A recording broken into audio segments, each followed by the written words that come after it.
بسم اللہ الرحمن الرحیم۔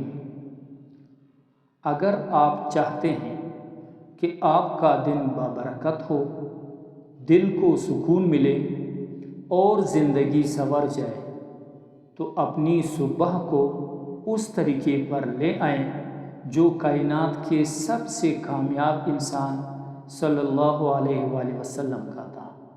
ہمارے صبح الارم کی چیخ و پکار اور فون کی نوٹیفیکیشن سے شروع ہوتی ہے، مگر نبی کریم صلی اللہ علیہ وآلہ وسلم کی صبح اللہ کی یاد اور سکون سے شروع ہوتی تھی۔ یہی وہ فرق ہے جو ہماری زندگی سے برکت چھین لیتا ہے۔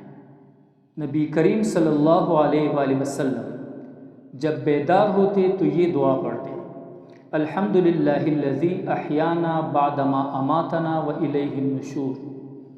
تمام تعریفیں اس اللہ کے لیے ہیں جس نے ہمیں موت کے بعد دوبارہ زندگی بخشی اور اسی کی طرف ہمیں لوٹ کر جانا ہے۔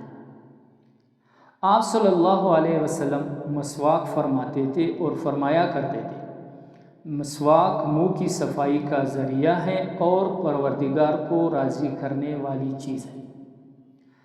پھر آپ صلی اللہ علیہ وسلم وضو فرماتے اور وضو کا ایک ایک قطرہ گناہوں اور ذہنی تکن کو بہا لے جاتا ہے۔ تہجد کی وہ تنہائی جہاں بندہ اپنے رب کے سب سے قریب ہوتا ہے، اور پھر فجر کی 2 سنتیں جن کے بارے میں آپ صلی اللہ علیہ وسلم نے فرمایا: رکعت الفجر خیر من الدنیا وما فیہا۔ فجر کی 2 رکعتیں دنیا اور جو کچھ اس دنیا میں ہے ان سے بہتر اور قیمتی ہے۔